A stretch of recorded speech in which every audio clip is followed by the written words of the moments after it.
Like I said, my name is Ryan. I work for a company called ThoughtWorks, which is also located down here in Loop. We are a software delivery consultancy, so we work with clients to create custom software of all shapes and sizes all over the globe. So I've been there for about 6 years, and I've done a ton of different kinds of stuff, from back end to front end. In the past couple of years, I've been working almost entirely front end, and so that's where this talk originated. So thank you all for sticking around for the second talk. I'm trying to keep you all too late. So this talk is a technical tour through the React design system that I've been working on over the past year with one of our clients. I'm going to show you a few of the tools and technologies and strategies that we've used in order to build a stable system that can scale to many teams. And so if you are using a design system at your work or if you're not, either way, I think you can take and apply a lot of the kind of concepts of this talk to your own front-end world. It's all going to be React and JavaScript based. So you just raise your hands. Anyone here use a design system at work? Is like a homegrown one or something? Cool, cool people. Are there any designers in the house, or is everyone a developer? Yeah. So this talk is not design focused, it's going to be tech focused, but hopefully this is good stuff for you to teach. So that's good. So about a year ago, I started working with one of our clients, which is called TELUS Digital, or just TELUS. So TELUS is one of the major telecoms in Canada. You can probably compare it to like a Verizon, maybe, so it's not the biggest, but it's like the second or third biggest. And so we've been working with their digital unit, which does mainly TELUS.com, which is a huge sprawling site doing everything from kind of marketing stuff like you would see here, through like shopping pages, you can see up there at the top, support pages, and then once you enter into the account section, there's a whole bunch of apps to do like account management, administration, and stuff like that. As well as a bunch of like one-off sites, like the careers page and like labs pages and blogs pages and things like that. So it gets like really big, really fast. And that's just on desktop, and then you've got mobile and things like that. So I've been with them for about a year, working on their design system, which we lovingly call the TELUS design system, or just TES for short. And so I'm going to start by a couple slides of like, what's a design system? I don't know what that is, and then dive into a lot of technical stuff, knowing that even if you're not completely grasping what a design system is, if it's new to you, it won't really matter because these things apply. What I'm going to talk about will apply beyond just that concept. So let's get into it. If you've heard of like a style guide or a component library or like a UI toolkit, so think Bootstrap is maybe the most popular UI toolkit, then you're close enough to know what a design system is.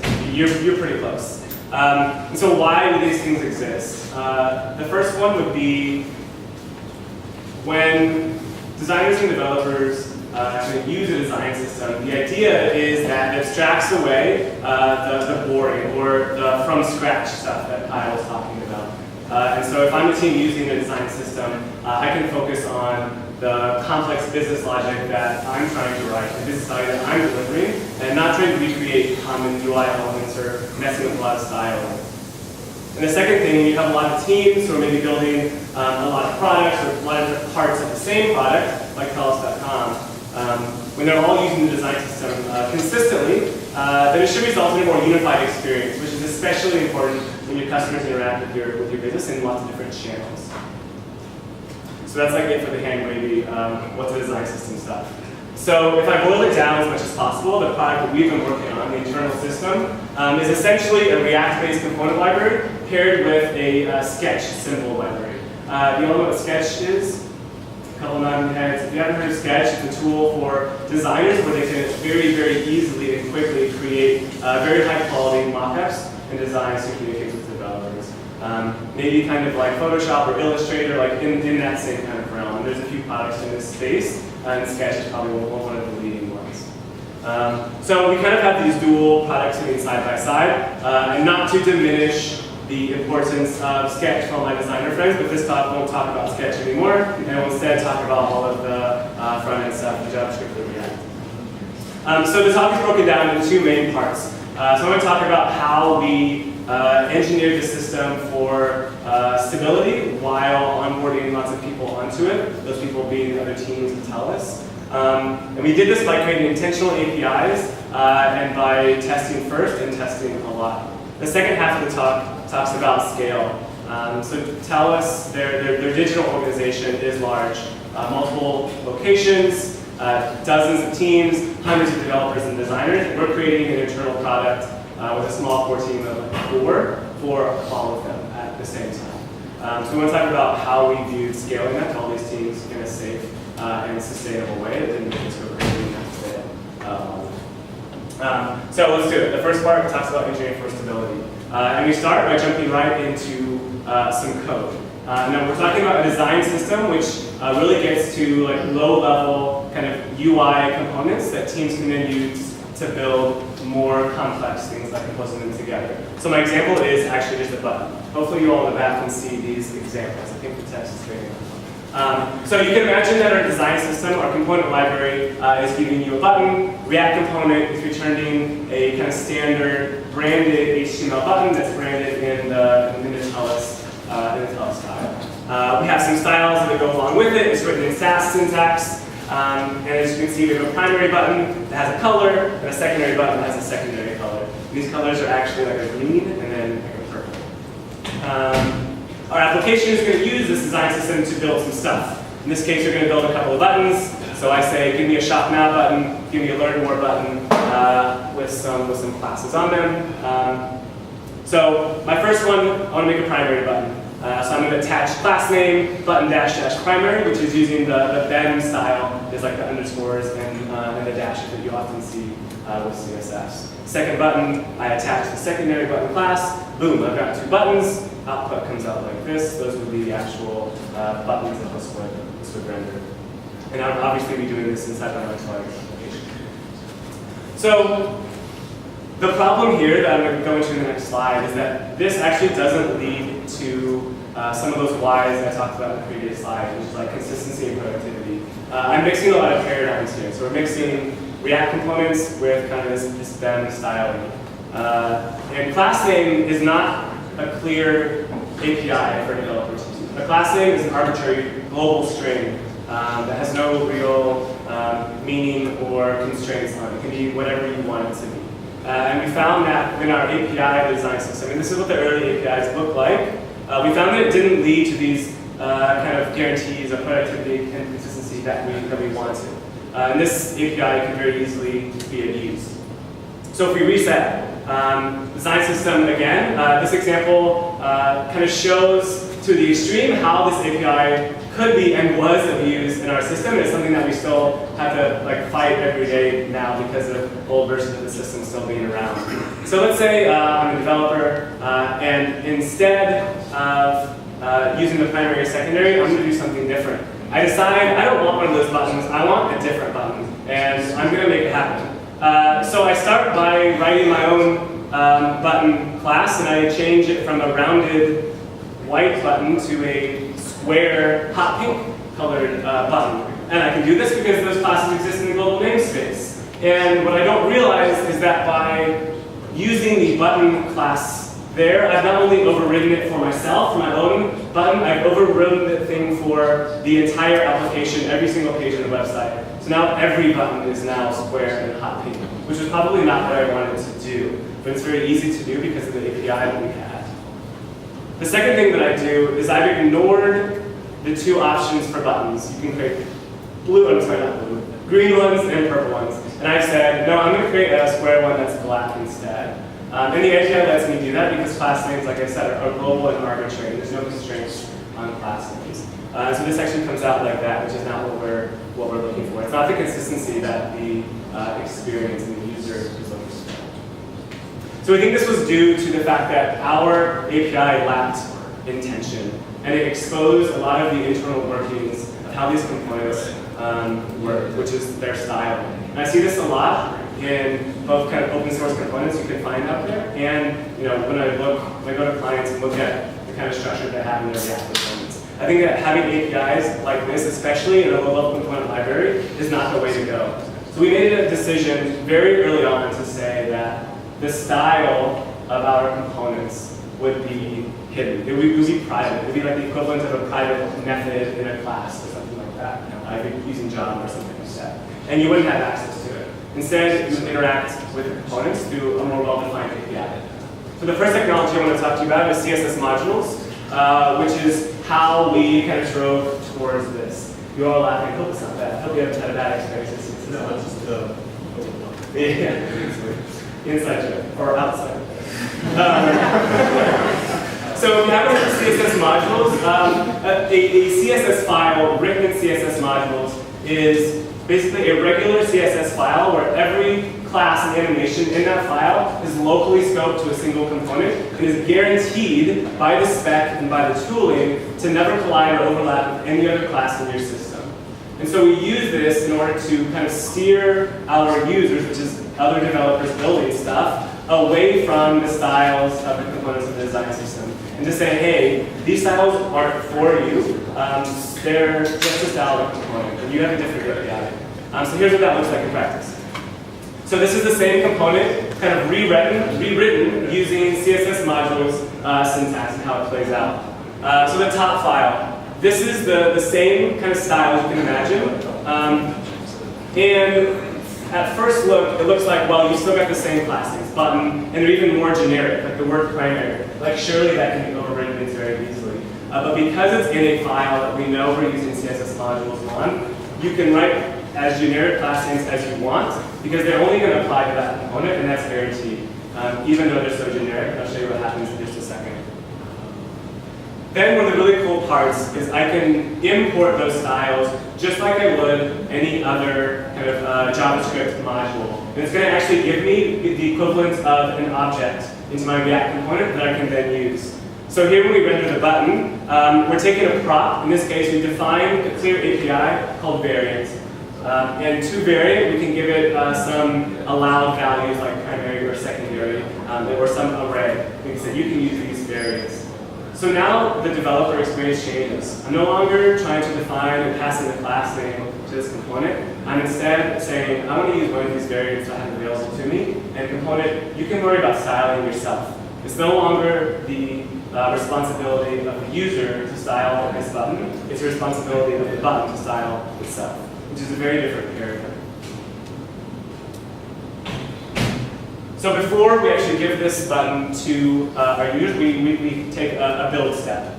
In that build step, we're going to take this CSS Modules file and basically compile it into something that looks like this. So this is the file that will get included into all the applications using the design system, which contains the compiled CSS, and here's the ones for the button. And we apply a kind of a naming scheme. This is how it guarantees uniqueness among all the other classes in the system. So we're using the prefix of TDS, TELUS Design System, so that when people see these classes in the browser, like developers and they're debugging, they know, hey, this is where this class comes from. It's not for you. This is a design system class. It's just styling the button. Then we have the component name, the kind of class name. In this case, they correspond directly to the variants, but they don't have to. We can do whatever we want. We can name these differently if we wanted to. And then the last part is kind of the really neat part, which is an MD5 hash of the contents of that class. All the style rules for that class get hashed and generates this, and we take that to the first 5 characters. You could do more or less, or you could have your whole thing just be a string of characters and numbers if you wanted to. And that's how we're guaranteeing uniqueness, because no other class is going to have that kind of, or it's very unlikely that anything else would have an exact same naming scheme. So all this is transparent to the user. This happens at compile time, and then the user can just do this when they're building their app. So I'm no longer passing in a class name. I no longer have to know if the design system uses BEM, or CSS modules, or style components, or anything else. All that is now abstracted away, which means the design system can change how they style things anytime they want, because there's no more coupling in between these things. So what we've done is made a really clear, much more intentional API. What we've lost is a little bit of flexibility, because now, like, what if I really want to create that pink button. I have to do it. My designer and my project manager is telling me I need a pink button right now. This interface doesn't really allow that. And so it's like it's really interesting. We're trying to find a balance between kind of constraints and flexibility. Because we want to have enough constraints for those guarantees of a consistent user experience and to prevent kind of chaos from going on. But we want to be flexible enough to allow people to solve problems every day, because that's what they're trying to do. We're making a product for other developers to solve problems. And so we find that, as we look through some of the components in the design system, some of them can be flexed and more than others. Buttons actually can't be flexed that much. There's like a very small set of sizes and variants that you can choose from that are very purposeful and designed on that way on purpose. So let's create intentional APIs. And the second part we want to talk about is testing, or quality. We knew that we wanted to make sure that we had a quality product because it would be used throughout a lot of applications every single day. And doing what people coming to us with defects and bugs all the time is like essential too. We have multiple layers of testing, and the two that I want to kind of dig into, which I think are really interesting, are testing for accessibility and doing what's called visual regression testing, which I think is really cool. So if accessibility isn't a first-class concern wherever you work, you should talk to everybody in your organization to make it a first-class concern. And I was really lucky at TELUS that it was kind of already embedded in their kind of core design principles. That accessibility is something that we have to be doing all the time. So the question is, well, how do you kind of enforce is a strong word, but how do you make sure that it's happening? How do you test for it and things like that? So we have like a system for testing for it. I want to show you. So it's driven through an example. So here is our lovely green button again. And let's say that we were making some like CSS changes or something like that, and we've accidentally changed the text color from white to just regular green. So you probably can't see it because of the projector doesn't get all the colors. You can, if you're in the front row, you can barely see that it still says submit, but the color ratio is not good enough. I think 4 to 5 to 1 is like the appropriate ratio that you must have. This one definitely does not do that. So how do you know? How do you test for that? So what I'm going to show you is like a run of our accessibility test and what happens when you do it. So we have some tooling that we developed to help us run these things, and this will be the output when you run. I'm saying I want to run my end-to-end tests, and I want to target our core button as part of the design system. It's going to start up Chrome driver because it needs to have, it's assuming that you have the app kind of running, maybe the headless browser or not, you can point it at it. Because it needs to have something rendered so that it can see like those colors. You have to have the HTML, the React, and you have to have the styles all together rendering so that you can see something like this, so the tool can see something like this. Otherwise, it's running. So you have it running, you run a code driver, we're targeting the button, and it's going to run a series of tests using Axe. Has anyone heard of Axe? A-X-E? Awesome, no one's heard of it. Well, now you can look it up after this. So Axe Core, or just Axe, is the most widely used accessibility testing engine for front-end development. They have like different libraries for different languages, but like JavaScript is the main one. This is what's used very often. It's made by DQ Labs. It's very good, very thorough. This is the one that everyone uses if you want to do something like this. So it's running a series of tests. It fails. It says elements must have sufficient color contrast. It even tells us the div, in this case, it's like a div inside of the button. And there's all of our CSS Modules classes, if you want to see them again. It's telling you that we expect it to have color contrast, but it does not. The really cool thing about this as well, it gives you a link. Clicking on that link takes you to a page that describes the why behind what this is. Who is affected by this? What's the impact? How might you go about fixing it? What are the appropriate color ratios? Stuff like that, which is really cool. It's embedded right there in your test output when you run it. So the technologies that we're using to do this is two of them. So Nightwatch is a JavaScript-based browser automation testing framework. And then we use a plugin called Nightwatch-accessibility, which is basically a wrapper of the tool I told you about called Axe Core. And this is how we do the accessibility testing part. So Nightwatch is like the test runner, and Nightwatch accessibility does the output that I just showed you. So the cool thing about these two, neither one of these are specific to React. These are just JavaScript tools. You can have your app written in Rails, and you can still use these things because it's just a testing framework, which is really neat. So that's accessibility testing. The second part is called visual regression testing.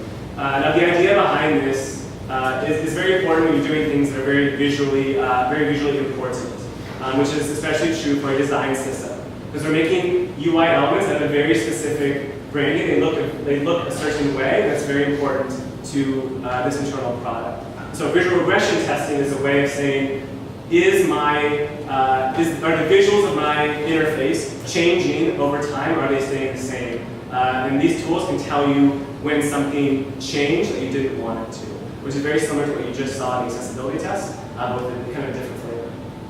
So I'll show you what it looks like. This is an example of our notification component. You can imagine it spans like full screen. It shows like errors or informational messages or things like that. And let's imagine we were doing some refactoring of a component, and for whatever reason we accidentally removed the icon. Or maybe we did it on purpose, but the icon has been removed. So there's definitely a visual change here. And let's say that we weren't able to catch this with like a lower level test, like a unit test or something like that. It's a contrived example because I know you can catch that with a unit test. So let's see how this works. Oh, there we go. So again, we run our end-to-end test suite. In this case, I want to target the notification. So we can target both accessibility and visual regressions with kind of the same suite. That's what we've done. So again, we're starting a Chrome driver, we're targeting notification, and what's happening here is this tool takes basically screenshots over time. The idea being it has like a baseline screenshot. I know what this thing looks like. It takes a new screenshot and does a diff. Do these two screenshots match? If they match, everything's cool. If not, it's going to show you an error. In this case, they said that it failed. And we configured a tolerance way over there on the right of 0%, meaning if there's any change at all, any one pixel has moved, I want you to fail the test. Which works for us because we're testing things at a very, very low level. But if you're doing this in the context of like a larger app, and you're screenshotting your app over time, it might be okay that things are a pixel off. That's fine. You can change the tolerance. It's not a big deal. So it's telling us the difference was 1%, where we got 0. And so that's our example. So the next thing is images that show us what happened. So this would be, imagine this is the baseline. It's got the icon in it. And this is a screenshot actually of our kind of component catalog, which I'll show you more about in a little bit later. But focus on the icon right in here. Baseline, there's the result. Icon is gone, and it gives us this diff. So everything's grayed out except for the pink part, which is what's changed. And then I can go in and now I can say, okay, why is this different? And eventually figure out that the icon is different. I may have wanted to do this. Maybe I was removing the icon on purpose. Either way, it still shows me so I can make a decision. We have tooling to say, I actually meant to do that. Let me update the new baseline, and now that result is my new baseline. We're doing this with a tool called Resemble.js. So we're using Nightwatch again as our test runner, and then Resemble.js is a JavaScript tool just for comparing images or screenshots. Again, this is not React specific. It's a JavaScript testing tool for comparing screenshots over time, and we've kind of written some stuff on top of that. There are other tools that do this as well. I know a really popular one is called Backstop.js. It's really popular as well. A lot of people use that instead of Resemble. They're very, very similar. Very similar frameworks. Either one of them is specific to React. So the interesting thing here with the comparing screenshots over time is very similar to just snapshot testing, which some of you may be familiar with. And one of the differences is that snapshot tests compare kind of HTML structure, and they have no idea about what those elements actually look like when they're rendered. So if you change a div to a span, a snapshot test would tell you that. But if you changed like colors or changed the padding on something, then a visual regression test would tell you that that has changed. So it's meant to be information that you can then use to make a decision. Do I need to do that, or do I not need to do that? So this works out really well for us. We've got like quite a few like small kind of oops, didn't mean to do that type of things with these kind of tests. Cool. So that was the first section. We're kind of talking about creating intentional APIs and a quality kind of stable internal design system so that other people can start using it. And now we kind of want to talk about how do we actually sustainably have lots of people use it. So let's talk about how to scale. Whoops, too much. How to scale. So there's two main parts to this. How do you do documentation that isn't like the tedious worst thing in the world? And then how do you actually give this design system to someone else? And it's actually more tricky than it sounded at first when we started it. So if you think about documentation, especially for like a series of React components, These are the things that we kind of wrote down was the things that we have to have. It's got to be correct. It's got to be up to date. And when we first started, we handwrote a lot of docs. Like, here's this component, here's the button, here's its props, here's what it does, et cetera, et cetera. And we found that it was always out of date because we would always forget to go off and update the documentation. We were handwriting the whole thing. That sucked. Don't do that. It's got to be comprehensive, meaning if it's not documented in the system, then it basically doesn't exist because no one knows how it works and no one can find it. So it's got to be there.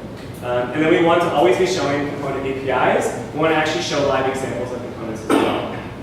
If you're doing this inside of, in the React ecosystem, there's a couple tools you might choose. I chose one called React Style Guide. This one is React specific, so you cannot use this one with other things. But if you're doing React, it's a great choice. It gives you a kind of development environment for focusing on the development of specific components. And it also kind of generates a living style guide, or a component catalog, or a showcase app. Like, whatever you want to call it, those things are all the same. They can like generate a thing for you to show all living components too. So I want to show you how this works and then what we get when we do it. So if I go back to our button example, the comments are a little bit light. Sorry about that. The way the style guide works is that it uses your React components as is, and you can annotate them with a few comments right next to your components. Rather than by writing your documentation in another system somewhere else, you can have it right up against your components, which is really nice and easy to maintain. So first, attached to like the declaration of the component, you can have kind of a description and then a version. In this case, the version is hard-coded, which isn't that great. We've made some improvements to React Style Guide since I made this slide, where you can have the version read from like a package JSON file or some other kind of external file, so it kind of updates automatically if you were to version your components. Style Guide reads your prop types to kind of create the API. You can attach descriptions to all of your prop types as well. Inside the comments is just Markdown, just plain Markdown. And so here we're using a link to link out to MDN to show some additional kind of longer docs on buttons in this case. Here's our variant again. We're using the one of React prop type to say it can be one of these three. So that if people use something else, they're going to see a warning like that's not a supported type for the button. I'm sorry, variant. Then finally, default props are important as well. Style guides can read these. These are very important so that we know like, what's the default if I leave this prop off. It'll also read the is required there, which I forgot to figure out. So we go through, we have all of our components documented in this way, and then we generate this. So this is a screenshot, it's not live. This is a screenshot of the production style guide for the TELUS design system. We build it as a static site and then deploy it to AWS S3 in an automated build pipeline every time we push a commit. So we push like a staging site on every commit, and we deploy the master kind of on a button click whenever we want. But it's built as a static site using React style guides. And just to highlight some of the things that it's doing, it's taking the component API, that's the props and methods table. On the left, it knows all of your components, and it creates a searchable nav that you can use to kind of look through them because it's one large single page. Where it says best practices, that's some like handwritten markdown to give more information, like do's and don'ts, or in this case best practices and things like that, because you want to have that information. So that part does have to be handwritten. There's kind of no alternative for handwriting some stuff, but React Style Guides can generate the rest of it for you. And then finally, where it has the button is a really cool like live playground that it gives you as well. So it renders your components, and then you can actually pop open the code, and you can edit it right there on the page, and it will live refresh right there as well. So I can actually use any components in my system in any of the code playgrounds, and I can actually build little like mini apps. So you can imagine that submit button can be a little mini app running. It can have state, it can make API calls if you would want to do something. If you were to refresh the page, it would go back to the way it was before, which is really neat for just kind of playing around with different components that you build. So this has been really great. It's really easy to maintain and really easy to customize as well. So the look, the kind of structure with the nav, and then the right side is kind of stock style guidance. But you can kind of swap in and out almost any component that you want and customize it in different ways. You can put the nav on the right, on the top, on the bottom, no nav at all. We've customized most of the headers and the typography to be the type stack of TELUS. And like the colors, the backgrounds, and things like that. That input is our like custom input. So you can really like swap in and out. It's super customizable, really easy to use.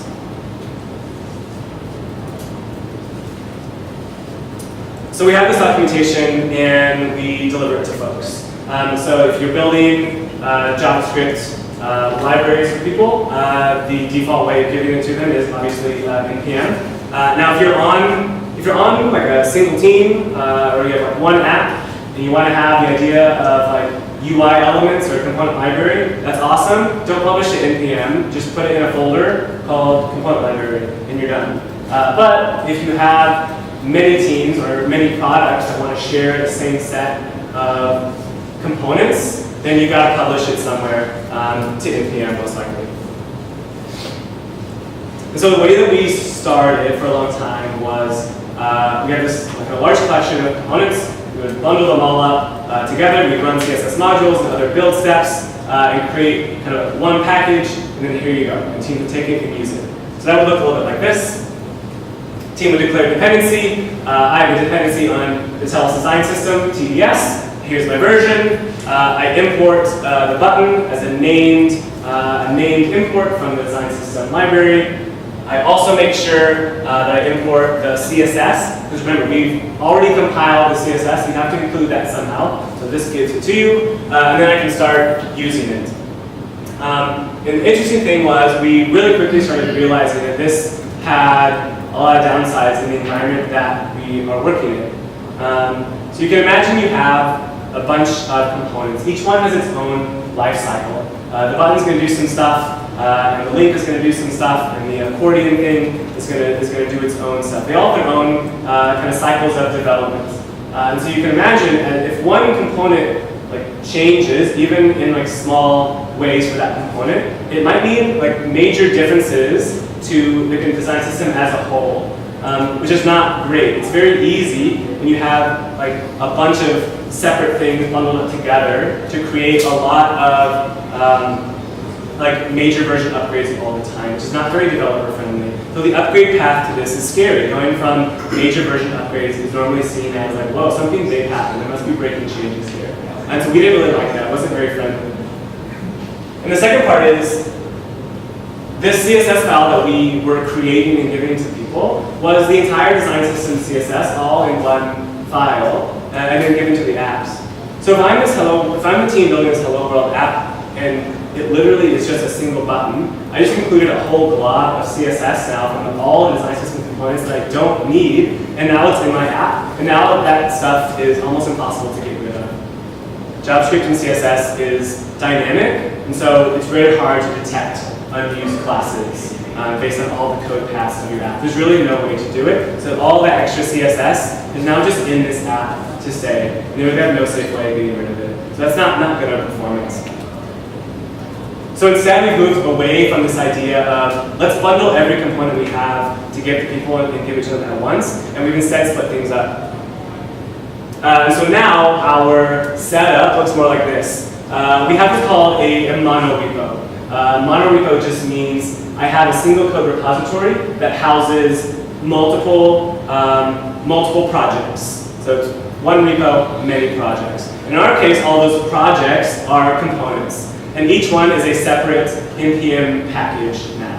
So rather than build them all up into one, we let them stay separate, but we can still manage them together in one repo. So we can share like build tooling and test tooling, like you just saw the visual regression stuff. All that can live kind of in one place, and the documentation as well.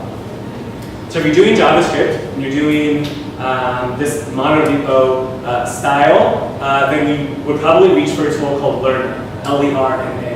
Kind of like the de facto tool for doing monorepo in JavaScript. So it's not specific to React. It's actually developed by the guys by the people at Babel, I believe, and a lot of very popular projects use Lerna now. So Babel still uses it, like React and Jest both use it, as well as a lot of other design systems.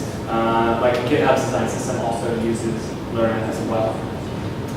So Lerna is kind of like a really fancy wrapper over a lot of common NPM commands. So using Lerna, we can go into our main repo and we can say, Lerna, tell me all of the packages that have changed since the last time we published a component.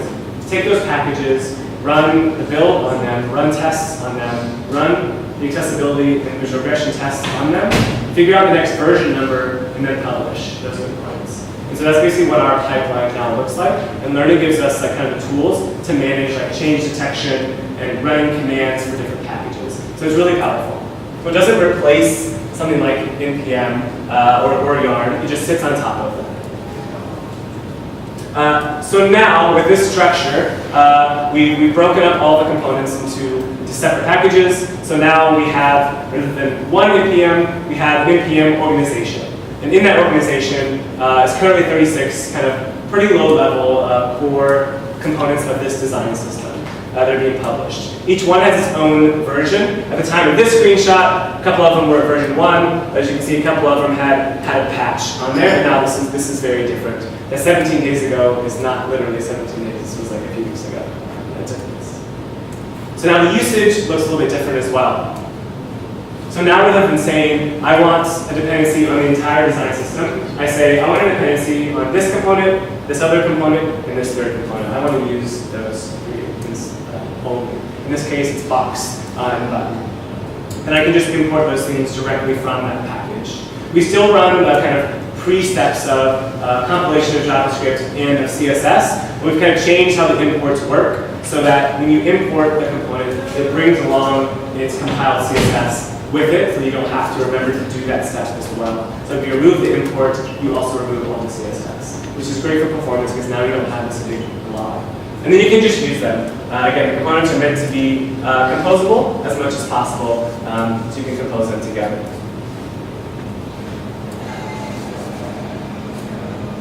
So, like I said, this is called the TELUS design system.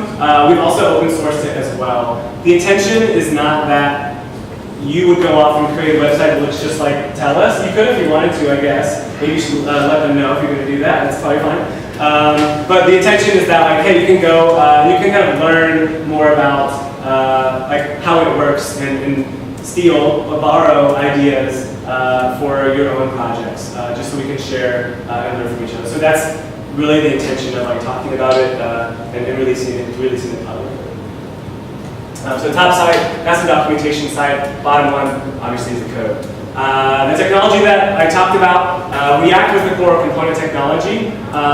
This is also React Meetup, so it makes a lot of sense. But a lot of the stuff, if you are using Vue or Angular or any of that stuff, a lot of this stuff would still apply. You can do most of what I talked about, with the exception of React Style if you're using another front-end technology.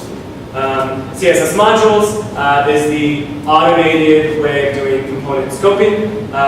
Jest and Enzyme managers, I actually skipped those slides for purposes of time, but that's unit testing. Nightwatch accessibility is accessibility testing. Resemble.js for the visual regression. Style guidance is docs, and Lerna is the modern repo technology. I think that's all I got. Thank you all for listening. Yeah.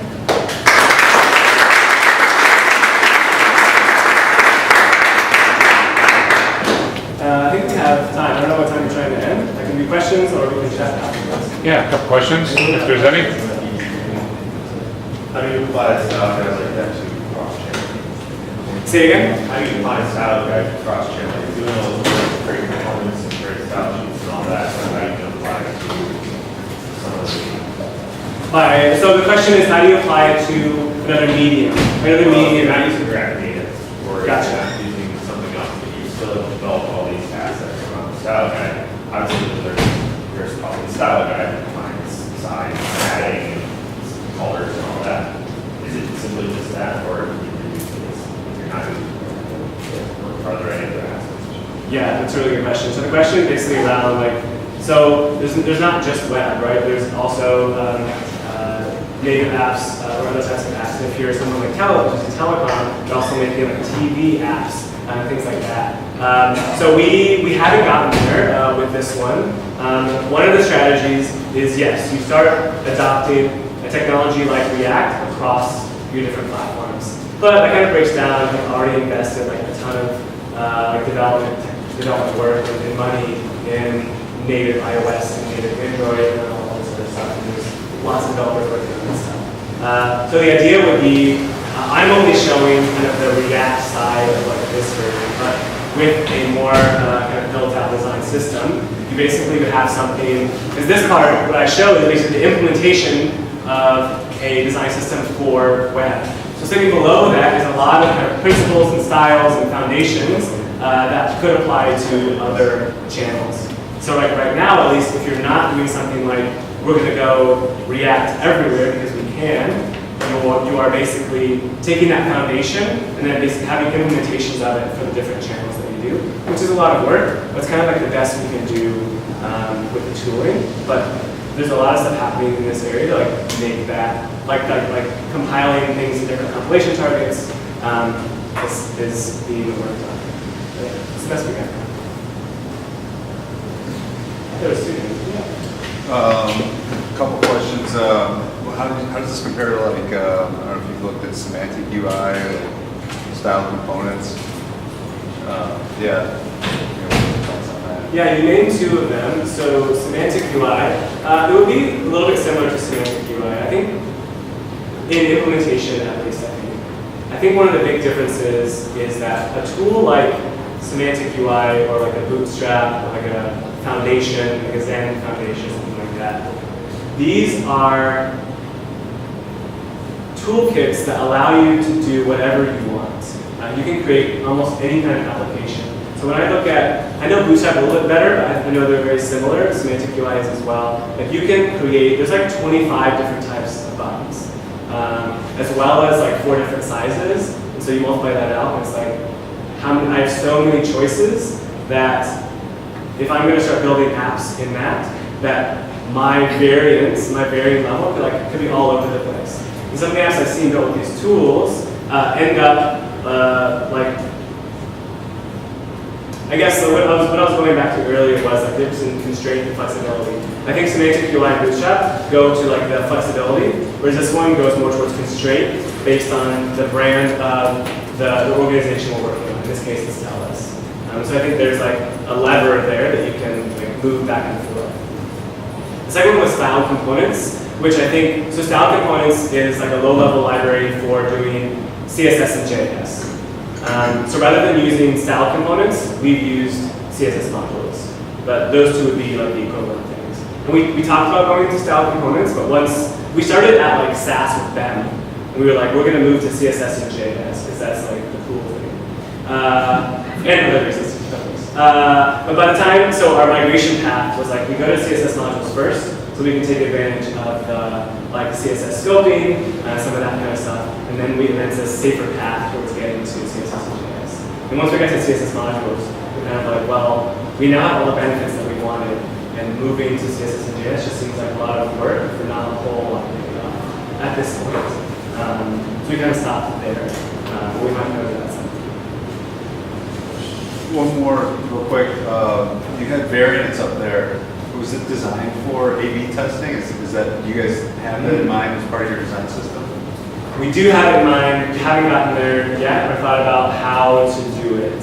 But it is a thing that we think would be cool to do. So it might be, because like it's kind of hard to like A/B test a button because you need to know the context it's being used in. So we think that the A/B testing would be more likely done at the application level to like A/B test this different flow, rather than just like let me A/B test the purple button versus the blue button, which doesn't really tell you a lot.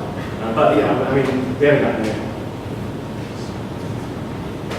Question might be slightly off topic, but are you familiar with this bootcamp designation?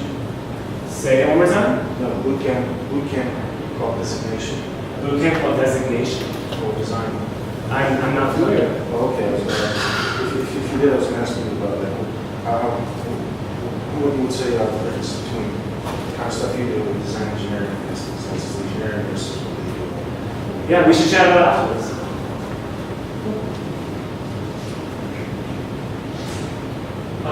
How many developers do you have working on TBS?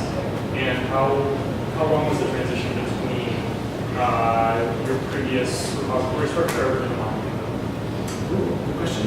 So question was, one, how many people are working on it, and then two, how long did it take to go to like the mono repo structure? So the first answer was pretty small, core team, 1, 2, 3, 4.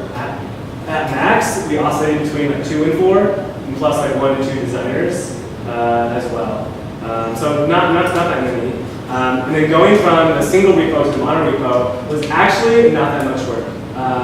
It was like, we had to figure out a couple of oddities with like Yarn and with like Lerna, but like going from, we used to have one package, and now we have 36. That was like a week or something like that. Like, it was not that long. Because Lerna is like set up to like make that easy, and it's a lot of convention and like a little bit of everything, and then you're like publish. After that, we've built on like some like kind of custom scripts and tooling to like make it to like adapt to our workflow, so that's taken longer, like figure it out and work through it. But the initial stuff is not bad.